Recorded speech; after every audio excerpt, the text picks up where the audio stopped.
الحمد لله نحمده ونستعينه ونستغفره ونؤمن به ونتوكل عليه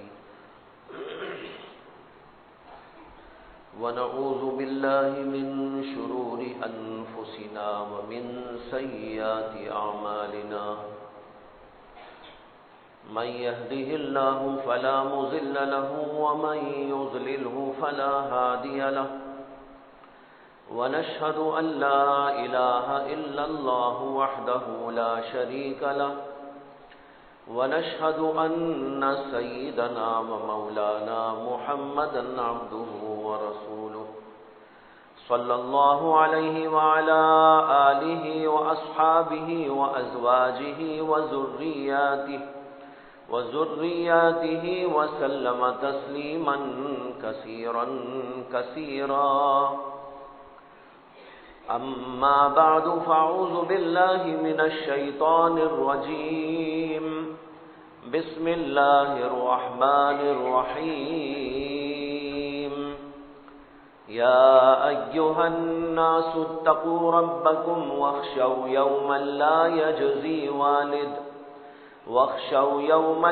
يجزي والد عن ولده ولا مولود هو جاز عن والده شيئا إن وعد الله حق فلا تغرنكم الحياة الدنيا ولا يغرنكم بالله الغرور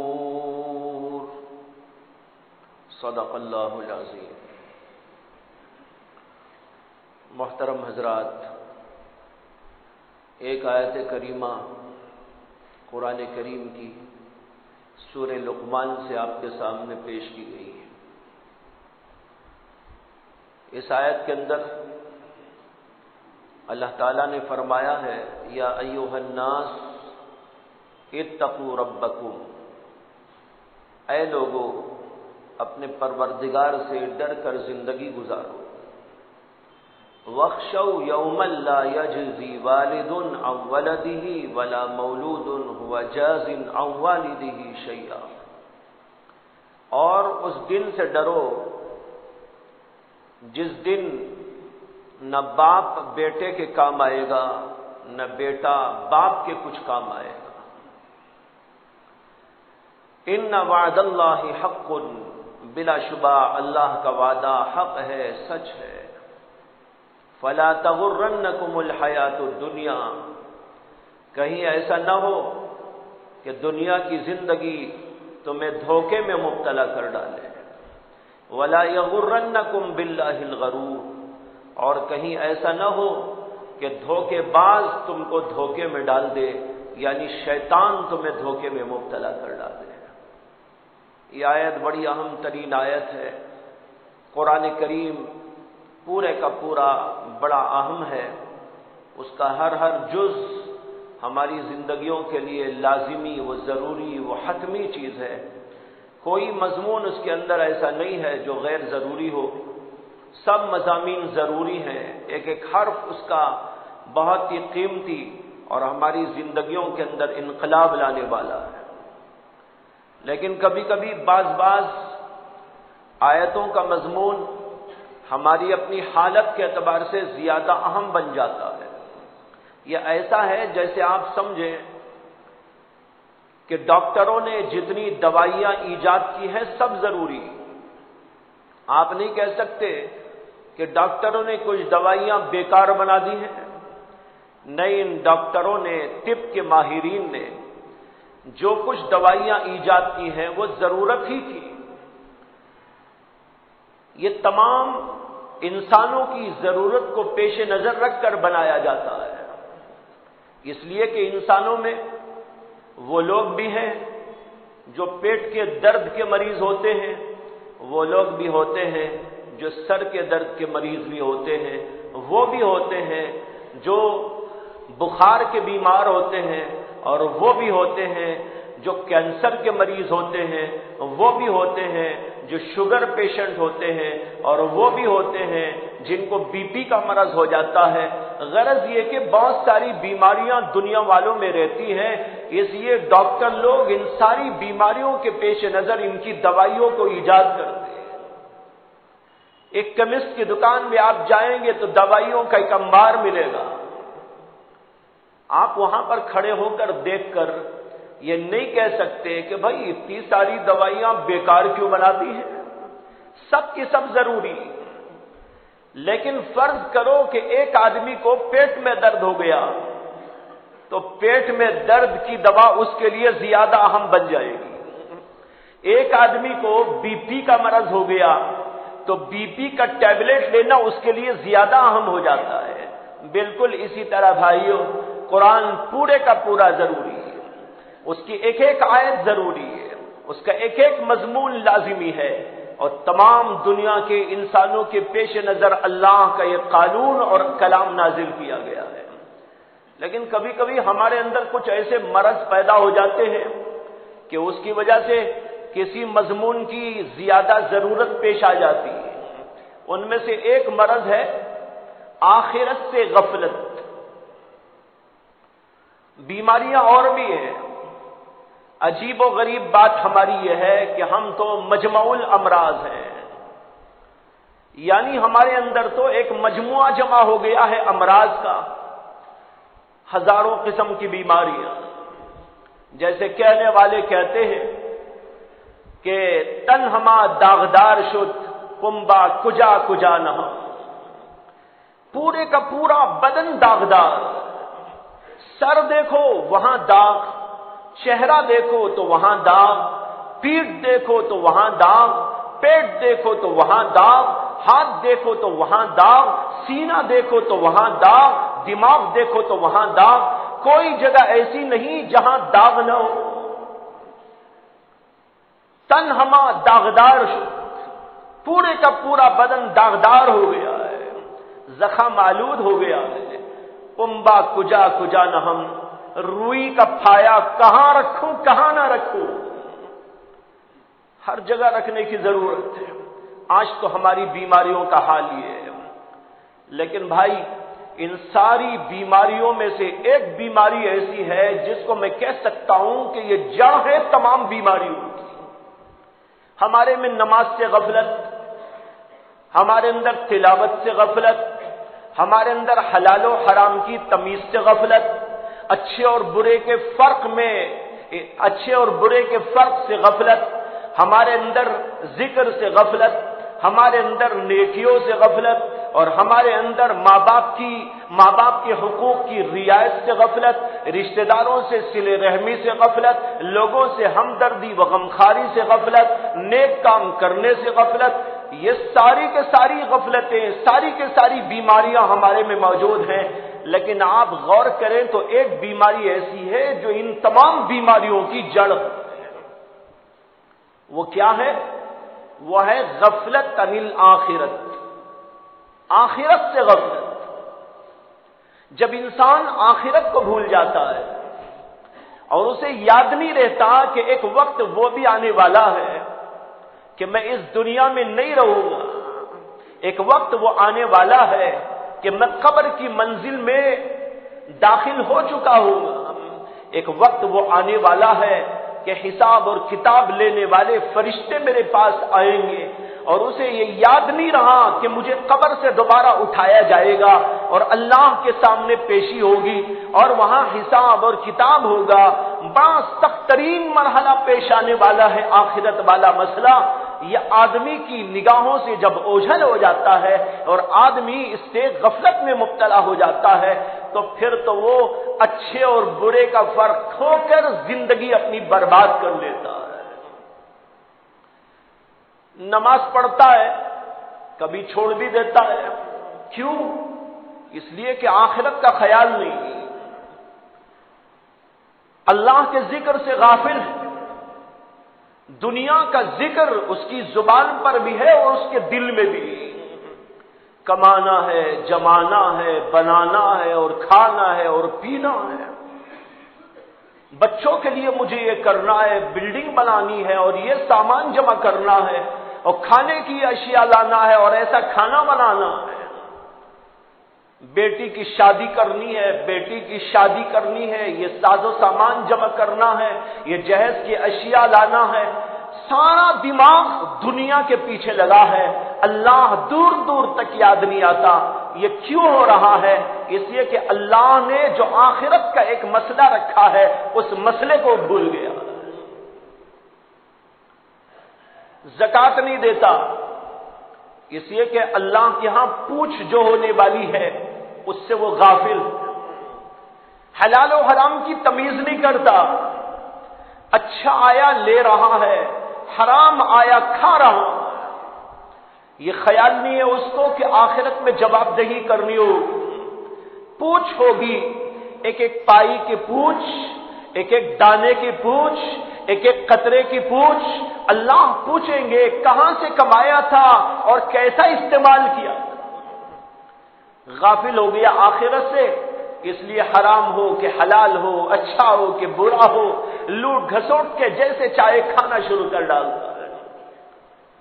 اسی طرح آپ ایک ایک مثال کو لیتے جائے، غور کرتے جائے، ماں باپ سے قطع تعلق، ماں باپ کے حقوق کی ادائیگی میں غفلت، رشتہ داروں سے ناچاکیاں اور زبان پر غیبت، چغلی کھانے کی بیماری، آپس میں لڑانے کا مزاج، ہمدردی و غمخاری مفقود، حسد بھی ہے، کینہ بھی ہے، بغض بھی ہے، عداوت بھی ہے، اور پتہ نہیں کیا کیا بیماریاں ہیں اور ان بیماریوں کو پالتا بیٹھا ہے، حسد کو پال رہا ہے، غیبت کو پال رہا ہے اور بغض کو پال رہا ہے اور غلط کی قسم کی چیزوں کو پال رہا ہے۔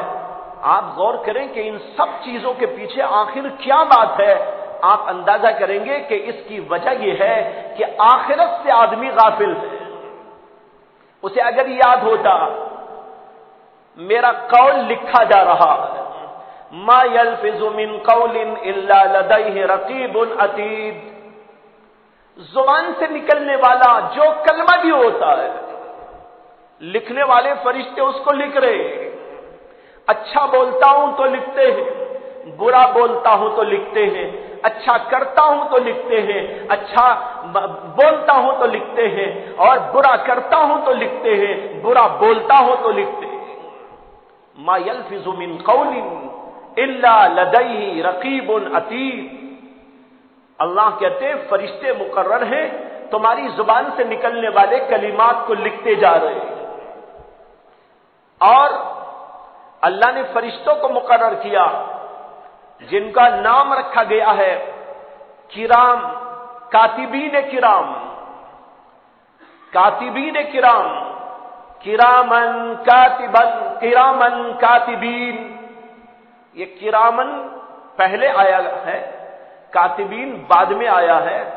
اصل ترکیب کے اعتبار سے یہ ہے موصوف و صفت، کاتبین لکھنے والے، ان کی صفت اللہ نے بیان کی کرام، یہ ایسا ہے جیسے آپ کہتے ہیں علماء کرام، طلباء اعظام، یہاں پر آپ کہتے ہیں طلباء کرام، علماء کرام، یہ کرام کا جو لفظ آ رہا ہے اس کے معنی ہے مکرم، مقدس، محترم۔ اسی طرح اللہ نے ان کے لیے کہا کرامن کاتبین، یعنی کاتبین کرام، اور کاتب کہتے ہیں لکھنے والے کو۔ اللہ نے فرشتوں کو مقرر کیا ہے، ہر انسان کے پاس وہ فرشتے موجود ہیں جو لکھتے جا رہے ہیں، اچھا ہے لکھ رہے ہیں، برا ہے لکھ رہے ہیں۔ مجھے ایک بزرگ کی بات یاد آ گئی، ہمارے ہندوستان کے بزرگوں میں حضرت شیخ احمد سرہندی مجدد الفسانی، بڑے پائے کے عالم اور بڑے پائے کے صوفی اور بزرگ گزرے۔ اکبر بادشاہ نے جو فتنہ پھیلایا تھا دین الہی کے نام سے، اللہ کے دین کے خلاف ایک دین اس نے جاری کیا اور اس کا نام رکھا دین الہی، حالانکہ وہ دین الہی نہ تھا. دین الہی تو وہی ہے جو محمد الرسول اللہ صلی اللہ علیہ وسلم لے کر آئے. لیکن لوگوں کو غلط فہمی میں مبتلا کرنے کے لیے اور لوگوں کی توجہ اپنی طرف مبذول کرنے کے لیے نام بڑا اچھا تجویز کر دیا، دین الہی. حالانکہ وہ دین الہی نہ تھا، وہ دین شیطانی تھا، شیطان کا بنایا ہوا دین تھا. نام رکھا دین الہی. عام طور پر ایسے ہی ہوتا ہے کہ جتنے چال باز ہوتے، غلط فرقے کے لوگ ہوتے، وہ نام بہت اچھا بناتے. جیسے دیکھیے اہل القرآن ایک فرقے نے اپنا نام رکھا، حالانکہ وہ اہل القرآن نہیں ہے، وہ منکر حدیث ہے. اگر وہ اپنا نام رکھ لیتے ہم منکرین حدیث ہیں تو لوگ کون دیکھتے ان کو، سب تھو تھو کرتے. تو نام اچھا سا تجویز کر لیا اہل القرآن کہ ہم اہل قرآن ہیں. ارے بھائی اہل قرآن تو سبھی ہے، تم ہی کیا اہل قرآن ہو؟ ساری امت اہل قرآن ہے. امت کا ہر فرد قرآن کو مانتا ہے. اگر قرآن نہ مانتے تو وہ مومنی کا ہوتے. سب اہل قرآن، لیکن ہٹ کر اپنا نام رکھ لیا اہل القرآن، دھوکے بازی کے لیے. اسی طرح اور بھی مثالیں ہیں. لوگ اس طرح کے نام تجویز کرتے ہیں، اسلامی ناموں کو اور علمی ناموں کو. لوگوں کے درمیان میں اس کو اس لیے چلتا کرتے ہیں کہ لوگ اس کی طرف مانوس ہو کر آنے لگے، حالانکہ حقیقت ایسی نہیں ہوتی. بہرحال اس نے بھی اپنا نام رکھا اپنے اس دین کا جو دین شیطانی تھا، دین الہی اس کا نام رکھا. حضرت شیخ سرہندی مجدد الفسانی رحمت اللہ علیہ نے اس کے خلاف جد و جہد برپائی اور علماء نے بھی کی. لیکن سب سے نمایاں نام جو اس زمانے میں آتا ہے وہ حضرت شیخ سرہندی مجدد الفسانی کا نام ہے. انہوں نے اس کی کایا پلٹ کر کے رکھ دی اور چند جو ہے سالوں کے درمیان ان کی تحریک چلتے چلتے اللہ تبارک و تعالیٰ کی مرضی اور مشیت کے مطابق دنیا سے وہ دین الہی جو دراصل دین شیطانی تھا ایسا ختم ہوا کہ آج آپ کو پتہ بھی نہیں ہے کہ کوئی دین الہی نام کی چیز دنیا میں آئی تھی اور چلی گئی. یہ ہیں شیخ احمد سرہندی مجدد الفسانی رحمت اللہ علیہ. ان کے مکتوبات ہیں.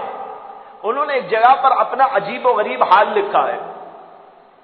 انہوں نے لکھا ہے ایک بزرگ کے حوالے سے کہ ایک بزرگ نے فرمایا کہ میرا حال یہ ہے کہ 20 برس ہو گئے میرے فرشتوں کو سوائے اچھائی لکھنے کے برائی لکھنے کی نوبت نہیں آئی.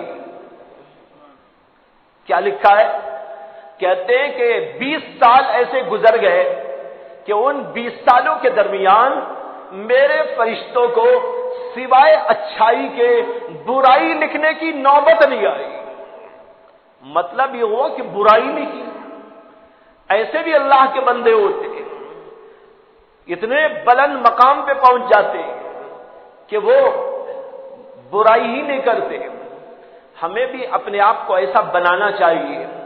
میں یہ کہہ رہا تھا یہ کرامن کاتبین ہمارے پاس مقرر ہیں، یہ لکھتے ہیں اور قیامت کے دن وہ نام عمل پیش کریں گے. جب نام عمل پیش کیا جائے گا حساب و کتاب ہوگا، اس کے مطابق فیصلہ کیا جائے گا. جس آدمی کے ذہن میں آخرت کی یہ بات موجود ہو وہ آدمی غیبت نہیں کرے گا، وہ آدمی گناہ نہیں کرے گا. اتفاق سے اگر گناہ ہوا بشری تقاضا ہے، ہو سکتا ہے کہ ہو بھی جائے، لیکن فوراً توبہ کرے گا، استغفار کرے گا، اپنی اصلاح کی کوشش کرے گا. آج ہم سب کے سب لوگ عموماً اپنی اصلاح سے بے خبر ہیں. اصلاح سے بے خبر. دیکھیے ایک آدمی کو بخار ہو جائے، وہ آدمی فوراً کسی معالج کے پاس میں جاتا ہے، اس کو اپنا نبض دکھاتا ہے، اس سے دوائیاں لیتا ہے، انجیکشن لیتا ہے، ضرورت کے مطابق جو وہ کہتا ہے عمل کرتا ہے اور اپنی بیماری کو ختم کرنے کے لیے کوشش کرتا ہے. لیکن ہمارے پاس اتنی بیماریاں موجود ہیں، روحانی بیماریاں، ہمارے میں تکبر بھی ہے، ہمارے میں حسد اور بغض بھی ہے، کینہ و نفرت بھی ہے، لیکن اس کے باوجود کبھی ہم لوگوں نے توجہ دی کہ ان بیماریوں کی اصلاح کے لیے کسی معالج کے پاس جانا چاہیے۔ معالج کے پاس کوئی نہیں جاتا، معالج خود آ کے بھی بولے تب بھی سننے تیار نہیں، کوئی جا کر تلاش کر کے معالج کے پاس اپنا ہاتھ بتائے، ایسے تو بہت کم لوگ ہیں، لاکھوں میں 2-4 آپ کو ملے گی، ورنہ تو عام طور پر یہ ہے کہ لوگ بے خبری کا شکار ہیں، پڑھے لکھے بھی، ان پڑھ بھی، اور معلومات رکھنے والے بھی اور معلومات نہ رکھنے والے بھی، سب کے سب لوگ یہاں سے وہاں تک اس سے بے خبر ہے، وہ کسی کو اپنا نفس دکھانے کبھی نہیں جاتے۔ ہمارے شیخ و مرشد حضرت مولانا شاہ ابرار الحق صاحب نور اللہ مرقدہ نے ایک دفعہ فرمایا کہ ایک صاحب اپنی بیوی کو لے کر ایک ڈاکٹر کے پاس پہنچے، بیمار تھی بیوی کو دکھانا تھا، جا کر وہاں کیوں لگی ہوئی تھی، بیٹھ گئے کیوں میں، پہلے تو خود بیٹھے، اس کے بعد بیوی کو بٹھایا، ڈاکٹر صاحب دیکھتے آ رہے تھے یہ کے بعد دیگرے، آتے آتے انہوں نے پہلے انہی صاحب کے ہاتھ پر ہاتھ ڈالا اور ان کی نبض پہ جا کے ہاتھ رکا، تو وہ صاحب کہنے لگے نہیں مجھے دکھانا نہیں ہے، میری بیوی کو دکھانا ہے۔ ڈاکٹر صاحب ان کو دیکھیے، مجھے کچھ نہیں ہے، میں ماشاءاللہ ٹھیک ہوں، اصل میں ان کو دکھانے کے لیے لایا۔ انہوں نے کہا اچھا ٹھیک ہے، بیوی کو انہوں نے دیکھا، دوا تجویز کر دی، اور پھر اس کے بعد ان سے خطاب کرتے ہوئے کہا کہ دکھانے تو آپ نہیں آئے، لیکن اتفاق سے میں آپ کو دیکھ لیا، دکھانے تو آپ نہیں آئے لیکن اتفاق سے میرا ہاتھ آپ کے ہاتھ پر پڑ گیا، اور جو ہی آپ کے نبض پہ ہاتھ پڑی تو میرے علم نے مجھ کو یہ بتایا ہے کہ آپ کو شوگر کا ہائی مرض ہے، معمولی بھی نہیں بلکہ کافی زیادہ آپ کو یہ شوگر کی بیماری ہے، یہ آپ کی نبض مجھے بتا رہی ہے، اگرچہ آپ نے دکھایا تو نہیں لیکن اتفاق سے میں نے دیکھ لیا، ذرا آپ ٹیسٹنگ کروا لیجئے گا۔ انہوں نے کہا ٹھیک ہے، اس کے بعد گئے، جا کر انہوں نے اپنا وہ ٹیسٹنگ کروایا تو اس کے اندر آیا کہ ان کو 500 شوگر ہو گئی۔ اب وہ ڈاکٹر کے پاس آئے، کہا کہ ایسا ہے، تو ڈاکٹر صاحب نے کہا کہ ہاں اسی لیے میں کہہ رہا تھا، اگرچہ میرا فرض نہ بنتا تھا کہ میں آپ کو بتاؤں، اسے کہ آپ تو دکھانے نہیں آئے، بیوی کو دکھا دے آئے، لیکن میں نے تبرعاً آپ کو بتا دیا کہ آپ کے اندر یہ مرض ہے۔ بھائیوں، آج ہم میں سے بیشتر لوگ ایسے ہیں جو بیماریوں کا جو ہے مرکز بنے ہوئے ہیں، بیماریوں کا معجون مرکب بنے ہوئے ہیں، ان کے اندر ہزاروں قسم کی بیماریاں ہیں، لیکن آخرت سے غفلت نے ہم کو کبھی اس طرف توجہ نہیں ہونے دی کہ ہم اپنا علاج کسی معالج کے پاس میں جا کے کروا لیں۔ اللہ نے اس کے بھی معالجین بنائے، جن کو ہم کہتے ہیں شیوخ، جن کو ہم کہتے ہیں مشائخ اور بزرگان۔ ایک ہوتے ہیں علماء جن کے پاس علم ہوتا ہے، اور کچھ وہ لوگ بھی ہوتے ہیں جو علم روحانی سے اپنے آپ کو ممتاز کیے ہوئے ہوتے ہیں۔ ایک ہوتا ہے علم ظاہر اور ایک ہوتا ہے علم باطن۔ علم ظاہر وہ بھی بہت اہم و ضروری، اور ایک علم باطن جو انسان کے باطنی اخلاق اور باطنی حالات سے متعلق شریعت کا علم ہے، وہ بھی ایک بہت بڑا علم ہے اور بہت ہی اہم و ضروری، کہ ہمارا دل کیسا ہو، ہمارا دماغ کیسا ہو، ہماری سوچ کیسی ہو، اس کے اندر اخلاق کیسے ہو، اس کے اندر کردار کیسا ہو، اور پھر اس سے نکلنے والے ہمارے اعمال کیسے اچھے اور پاکیزہ بنے، اس کے لیے ایک علم ہے جس کا نام ہے علم باطن۔ شریعت مطہرہ میں دونوں قسم کا علم آیا ہے، علم ظاہر بھی آیا ہے، علم باطن بھی آیا ہے۔ علم ظاہر جیسے کہ نماز کا علم ہے، روزے کا علم ہے، زکات کا علم ہے، حج کا علم ہے، عمرے کا علم ہے، تلاوت کے بارے میں ہے، غیبت کے بارے میں ہے، چغلی کھانے کے بارے میں ہے، شراب پینے کے بارے میں ہے. یہ ظاہری قسم کے سب اعمال ہیں، کچھ اچھے اور کچھ برے. شریعت نے اس کا ہم کو علم عطا کیا. ان میں سے جو اچھا ہے اس کو لے لو، جو برا ہے اس سے بچ کے رہا کرو. علم باطن کیا ہے؟ نماز ہم پڑھتے لیکن نماز کے اندر اخلاص پیدا ہو جائے. ایک تو یہ ہے کہ ہاتھ کیسے اٹھائیں، ہاتھ کیسے باندھیں، رکوع کیسا ہونا چاہیے، سجدے کی کیفیت اور انداز کیا ہو، اور اس کے اندر کیا پڑھا جائے، کس طرح پڑھا جائے. قرآن کی تلاوت ہو تو حروف کس طرح صحیح صحیح مخارج کے ساتھ میں نکالے جائے. یہ ہے علم ظاہر. لیکن اتنے ہی پہ نماز مکمل نہیں. ایک آدمی سب کچھ کرتا ہے، فرائض بجا لاتا ہے، سنتوں کا اہتمام کرتا ہے، نوافل اس کے اندر مستحبات کا اہتمام کرتا ہے، آداب کی رعایت کرتا ہے، پڑھتا بہت اچھا ہے، بہت ہی لب و لہجے بہترین انداز سے پڑھتا ہے. یہ سب کچھ جو ہے وہ ظاہر سے متعلق ہے. لیکن بھائیو اس کے اندر جان پڑتی ہے تو وہ جان آتی ہے اخلاص سے. یہ ہے دل کے اندر کی بات، یہ دل میں پیدا ہونے والی چیز. اگر ریاکاری سے آدمی اتنی بہترین نماز پڑھے لیکن اس نماز کا کوئی اعتبار اللہ کے پاس میں نہ ہوگا. اس ظاہر کے اندر ایک روح ڈالنے کی ضرورت ہوتی ہے، وہ روح ہے اخلاص کی روح. اسی طرح دوسری ایک چیز ہوتی ہے جو اس کے اندر جان پیدا کرتی ہے، اس کے اندر نکھار پیدا کرتی ہے، وہ ہے خشوع و خضوع. نماز تو پڑھ رہا ہے اخلاص کے ساتھ لیکن دل و دماغ ادھر ادھر گھوم رہا ہے. دل لگا نہیں اللہ کے پاس، دل لگا نہیں نماز میں، اور اس کو وہ چیز حاصل نہیں جس کو حدیث پاک کے اندر احسان سے تعبیر کیا گیا. اللہ کے نبی علیہ الصلوۃ والسلام کی خدمت اقدس میں حضرت جبریل امین علیہ الصلوۃ والسلام تشریف لائے. انسان کی شکل میں آئے اور ایک اجنبی شکل کے اندر آئے. حضرات صحابہ موجود تھے.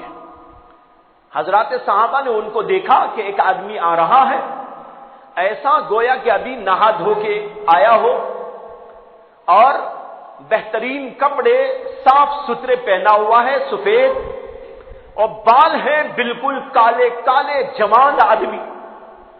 حضرات صحابہ دیکھ رہے تھے کہ بھئی آدمی کہاں سے آیا، کون آیا. مسافر آدمی ہوتا تو مسافرت کے آثار یعنی دھول دھبے اس کے جسم پر، کپڑوں پر ہوتے، لیکن ایسا لگ رہا ہے جیسے کہ ابھی گھر سے نہا دھو کے آیا.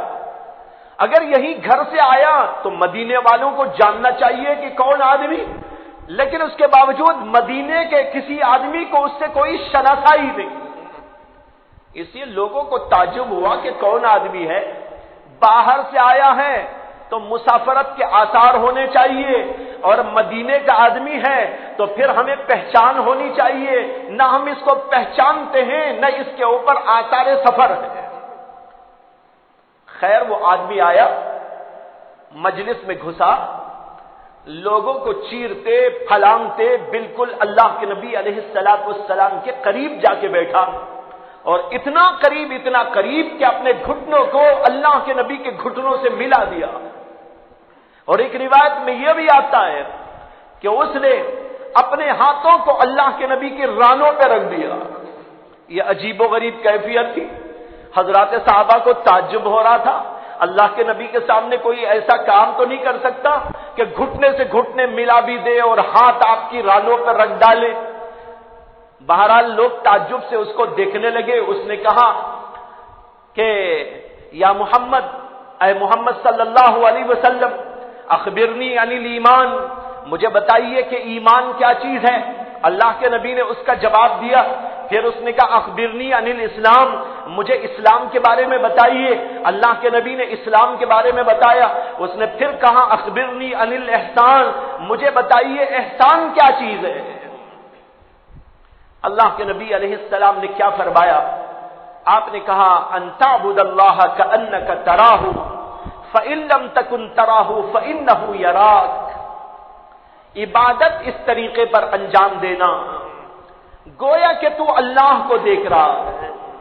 اگر اتنی طاقت تو قوت تیرے اندر نہیں تو پھر یہ خیال کرنا کہ اللہ مجھ کو دیکھ رہا ہے۔ دو باتیں ہو سکتی ہیں، ایک یہ ہے کہ ہم اللہ کو دیکھیں، یہ خیال جمائے، تصور جمائے، لیکن ظاہر ہے کہ ہم اللہ کو اپنی آنکھوں سے دیکھ نہیں سکتے۔ اس دنیا کے اندر کوئی آدمی اللہ کو اپنی آنکھوں سے دیکھ لے، یہ شرعی اعتبار سے ممتنع ہے، نہیں ہو سکتا۔ اس لیے کہ سیدنا موسیٰ علیہ نبینا علیہ السلام نے اللہ تبارک و تعالی سے کوہ طور پہ جا کے سوال کیا تھا، فلما جاء موسیٰ وکلمہ ربہ، جب موسیٰ علیہ السلام کوہ طور پہ آئے اور وہاں پر اللہ سے انہوں نے ہم کلامی کا شرف حاصل کیا تو اللہ تعالیٰ سے کہنے لگے، اے اللہ میں آپ کو دیکھنا چاہتا ہوں، ذرا اپنے آپ کو دکھا دیجیے۔ اللہ نے کہا لن ترانی، تم مجھے اس دنیا کے اندر دیکھ نہیں سکتے۔ پھر اس کے بعد اللہ نے کہا کہ ذرا اس پہاڑ کو دیکھو، ہم اپنی تجلی کا ایک ذرا سا حصہ اس کے اوپر ظاہر کرتے، اگر یہ برقرار رہے تب تو تم اللہ کو دیکھ سکو گے۔ اب اللہ کی تجلی جو پہاڑ پہ ہوئی، پہاڑ چورا چورا ہو گیا، ریزہ ریزہ ہو گیا، حضرت موسیٰ علیہ السلام بے ہوش ہو کے گر گئے۔ اس سے اللہ نے بتایا کہ اس کائنات میں جب پیغمبر بھی اللہ کا دیدار نہیں حاصل کر سکتا تو دوسرے لوگ کیسے حاصل کر سکتے ہیں؟ جو صوفیہ بعض لوگ یہ دعوے کرتے ہیں اور لوگوں کو دھوکہ دیتے ہیں، ہم اللہ کو دیکھتے ہیں، ہم اللہ سے ملاقات کرتے ہیں، ہم اللہ سے بات چیت کرتے ہیں، علماء نے، بزرگوں نے یہ وضاحت کی ہے کہ یہ جھوٹ ہے اور اس کے اندر کوئی سچائی نہیں۔ بہرحال بتا یہ رہا تھا کہ حضرت موسیٰ علیہ السلام کو بھی دیدار نہیں ہو سکا تو کسی اور کو تو دیدار نہیں ہو سکتا۔ یہ بات اس پر آئی، کیا تھی بات؟ ہاں، ان تعبد اللہ کأنک ترا، اللہ کے نبی علیہ السلام نے فرمایا احسان یہ ہے کہ تم اللہ کی عبادت اس طرح کرو گویا کہ اللہ کو دیکھ رہے ہو۔ گویا کیوں کہا؟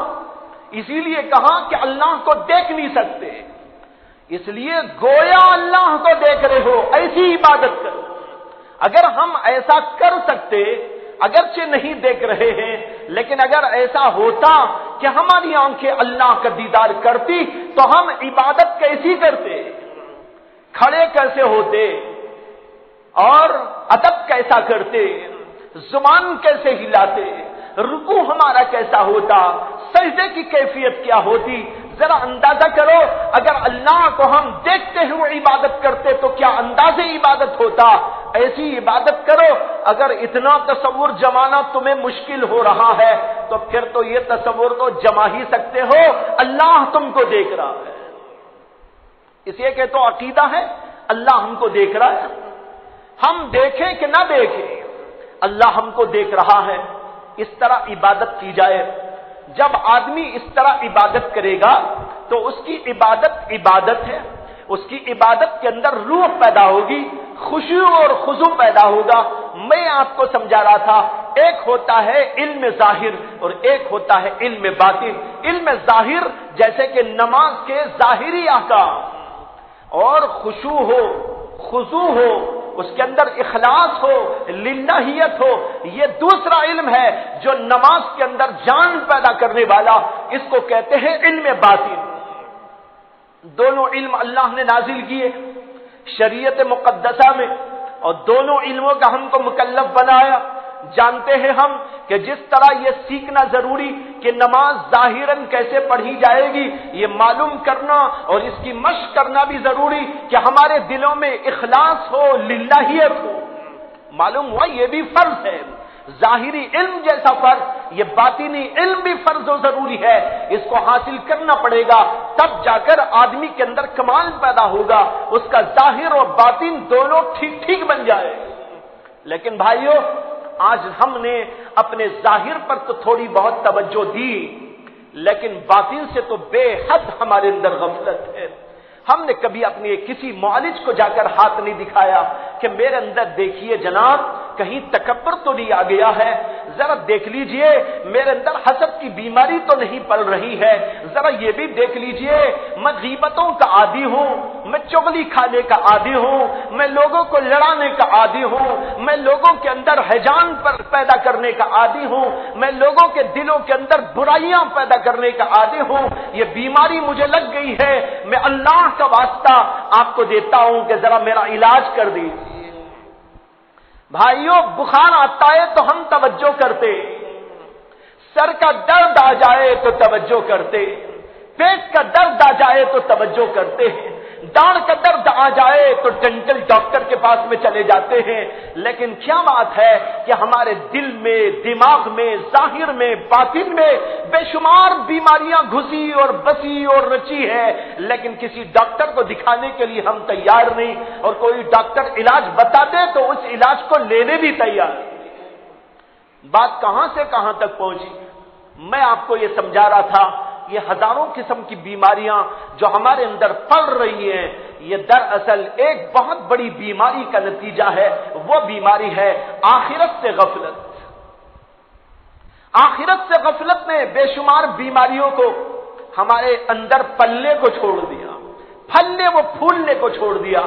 ہم سوچ نہیں رہے ہیں مرنا ہے, آخرت ہے, سوال و جواب ہے, حساب و کتاب کے مرحلے ہیں, پھر جنت و دوزخ ہے, معلوم نہیں کہاں مجھ کو بھیجا جائے گا. ان برائیوں کے ساتھ مجھے جہنم میں بھیجا جائے تو میرا حال کیا ہوگا. ہماری کوئی توجہ ادھر نہیں. ایک بزرگ کی بات یاد آ گئی, انہوں نے بڑی عجیب و غریب بات کہی.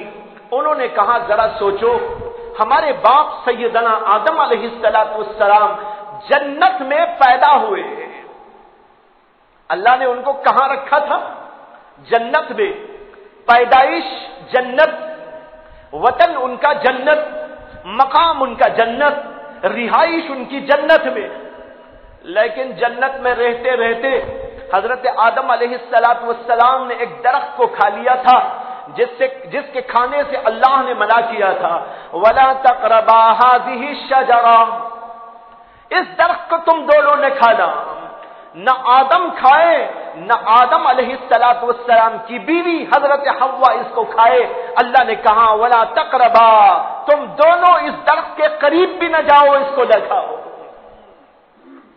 لیکن وہاں شیطان نے انہیں کچھ بہکایا اور کچھ بھول سی بھی ہو گئی. فنسی آدم ولم نجد لہو عزما, آدم علیہ السلام بھول گئے, ہم نے ان کے دل کے اندر عزم نہیں پایا, قصدن جان بوجھ کر تو نہیں, کچھ بھول میں مبتلا ہو گئے اور جا کر درخت سے کھا لیا جس درخت سے کہ ان کو منع کیا گیا. نتیجہ یہ ہوا ان کا جنت کا لباس اتر گیا. جنت کا ایک نورانی لباس پہنایا ہوا تھا, وہ لباس ان سے اتر گیا, شرم آنے لگی. اللہ تعالیٰ نے کہا الم اقل لکما, کیا میں تم دونوں سے پہلے ہی کہنے دیا تھا اس درخت کے قریب نہ جانا, اور میں نے تم دونوں کو اس درخت کے کھانے سے منع نہیں کر دیا تھا. اب کیا کرتے, اللہ کے سامنے عاجزی کی, انکساری کی, اللہ سے کہا اے اللہ ہم نے ظلم کیا اپنے نفسوں پر, اگر آپ ہم پر رحم نہ کریں تو ہم تو گھاٹے و خسارے والوں میں سے ہو جائیں گے. ربنا ظلمنا انفسنا وان لم تغفر لنا وترحمنا لنكونن من الخاسرین. حضرت آدم علیہ السلام کی ادا بھولنا نہیں چاہیے. جب گناہ ہو جائے توبہ کرے, جب گناہ ہو جائے عاجز بن جائے, جب گناہ ہو جائے تواضع برتے, اللہ کے سامنے عاجزی کرے, رو رو کر گڑ گڑا کر معافی مانگے.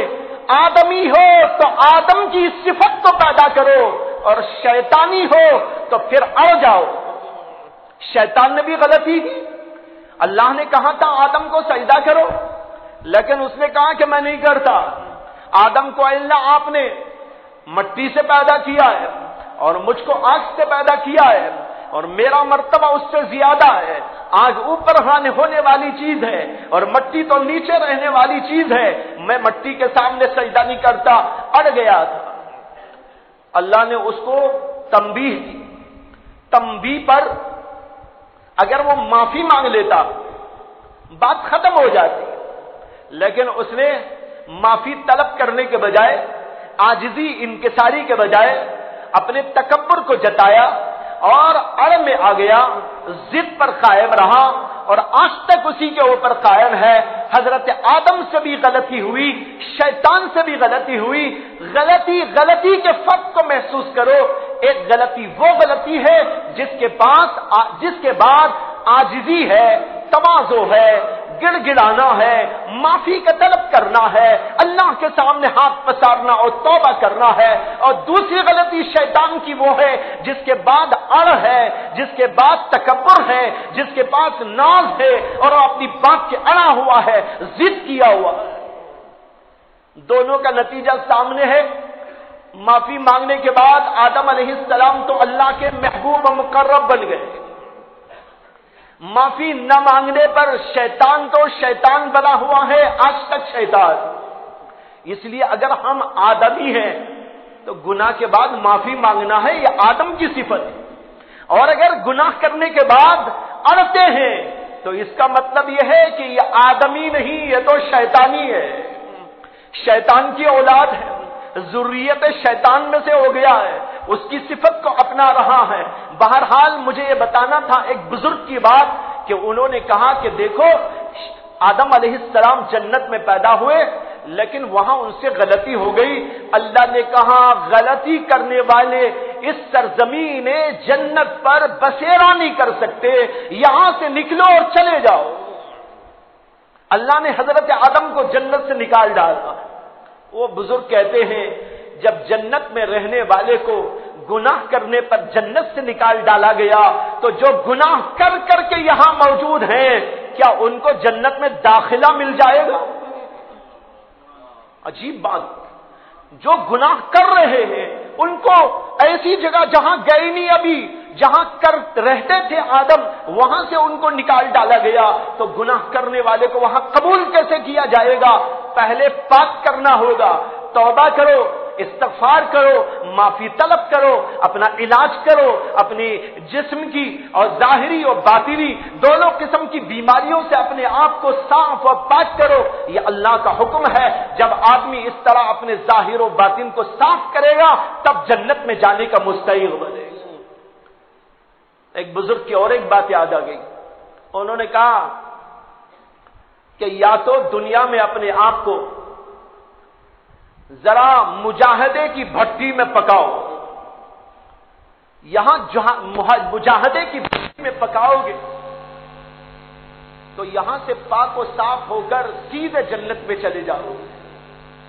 لیکن اگر یہاں مجاہدے کی بھٹی میں پکایا ہی نہیں، گناہ کرتے رہے، عیش کرتے رہے، عشرت کرتے رہے تو مومن کی وجہ سے جہنم میں ہمیشہ تو نہیں جلیں گے لیکن پاک کرنے کے لیے جہنم میں جانا ہوگا.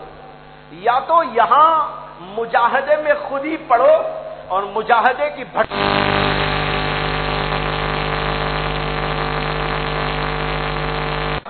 ڈال کے تمہیں کرایا جائے گا اور وہاں تمہیں پاک و صاف کر کے